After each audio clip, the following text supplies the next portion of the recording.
All right, Mr. Hampton, here is your lesson summary from this week. I really enjoyed the session. We talked about a bunch of things, and this is obviously going to be the swing analysis portion of what we did. We talked about the mental game. I think the main theme there was trying to stay in the present, trying to play the shot that's right there in front of you, not thinking about the consequences of anything, and or what anyone else might think about passing the PAT or anything else like that. And we have to just play one shot, not really think about score, be vaguely aware of where you are, because if you play well right here in the present, everything is going to work out. So when I play well, that's what I do. When I play poorly, generally I'm getting ahead of myself. It is not something that anybody that I know of is perfect at, but it is something that you have to be conscious of and try hard at. And over time, it becomes more of a habit. I also want to encourage you to get a book, which is called The Fluid Motion Factor. It's by a guy named Stephen Yellin, and his last name is spelled Yellin. And it's been very helpful for me, and it kind of explains how players get in the zone, why that happens, the parts of the brain that operate best when you're playing your best, and when you're not thinking, when you're not worrying, when you're not conscious of everything, when you're just kind of out there letting your ability kind of take over. So I definitely encourage you to give that a read. So we're going to play your golf swing here and talk about it, and we've got your down the line view here first. As you know, that this view relates more to accuracy than the power. So this is going to address these issues here, are going to more or less address some of the wayward shots that you're seeing, the pushes that you see. I'm sure you also see some overdraws, some hooks, so we'll play it now here, and then we'll kind of go back and talk about it. Okay.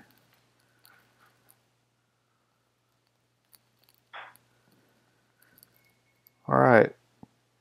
So what we talked about during the lesson a lot was your posture and maintaining your posture through the swing, and the direction that you're swinging the club back in your backswing and how that affects the rest of your swing.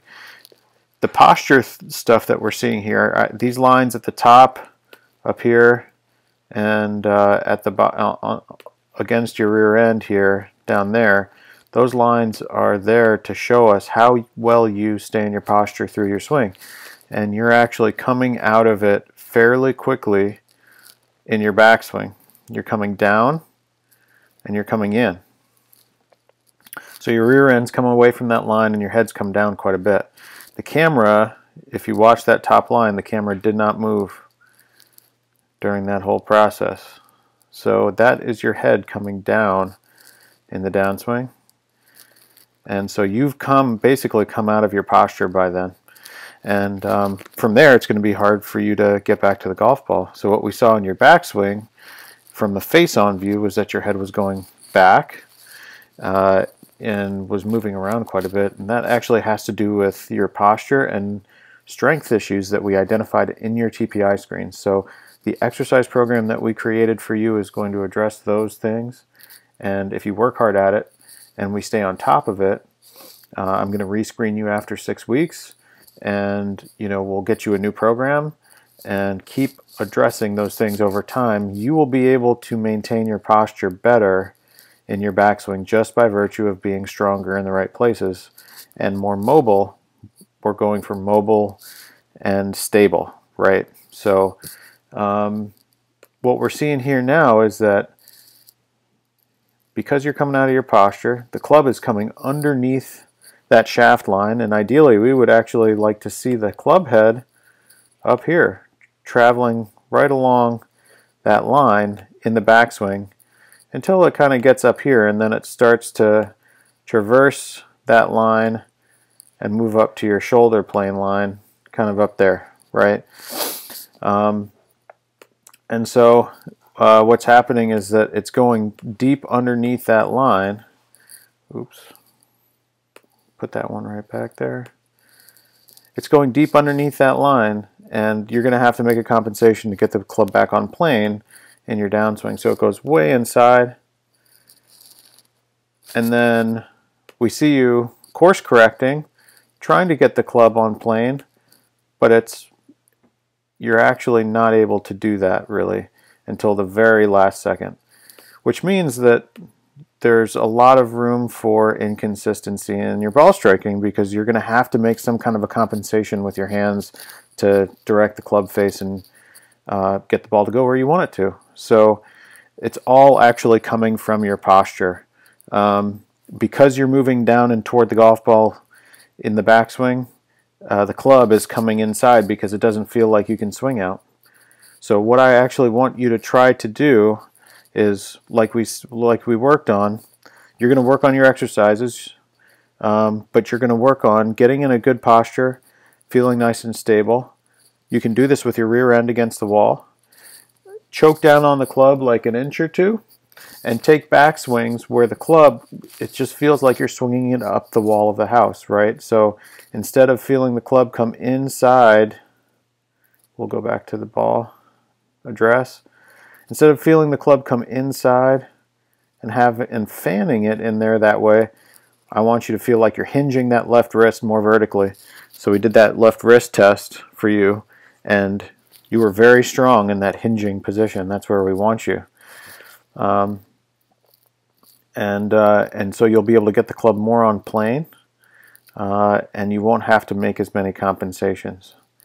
I think if you practice with your rear end against the wall, you're going to get a real sense of how much more up you have to swing the club up the wall in the backswing than you are right now. We want to try to get the club, like I said, traveling up the shaft plane. That's going to be the goal.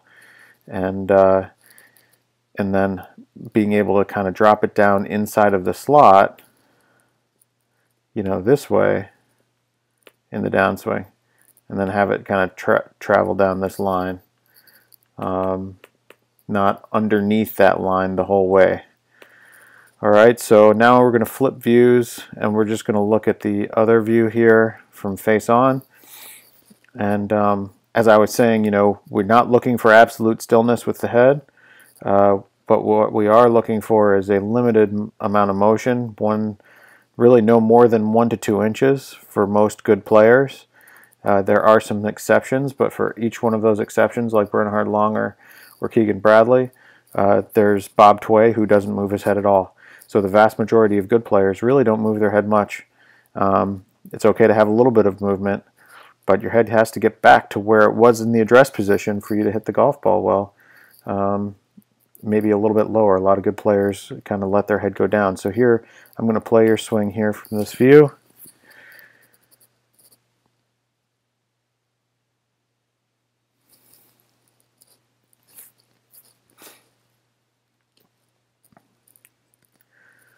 Okay, and so we see it go back quite a bit, and you've come down, and then at impact you're well ahead of the golf ball. And I think a lot of this is because of, like I was saying, because of strength and stability issues. Your right ankle issue is something that you're going to have to take care of, and we're going to address it with some exercises, but we're going to need to make that ankle as stable and mobile as we can, despite the fact that the joint's been fused, because that has a big effect on your posture and whether you can stay in your posture in your backswing. So we see you come back, and we're going down and back with the head. And now at impact, you're well ahead of where your head originally was in the address position, and down.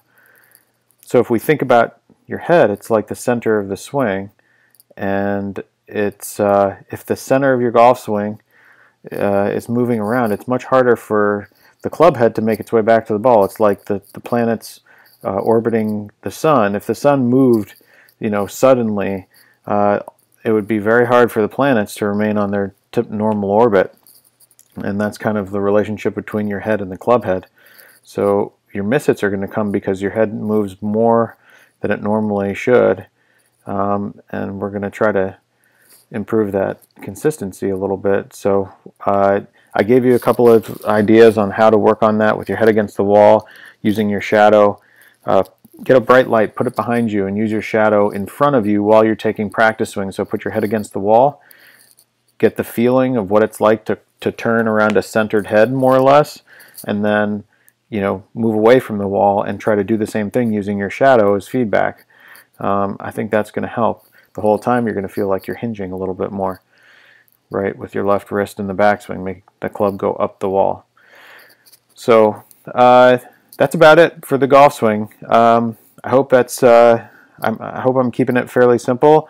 Obviously, if you have any questions, feel free to ask me. I'm going to upload this to your Edufy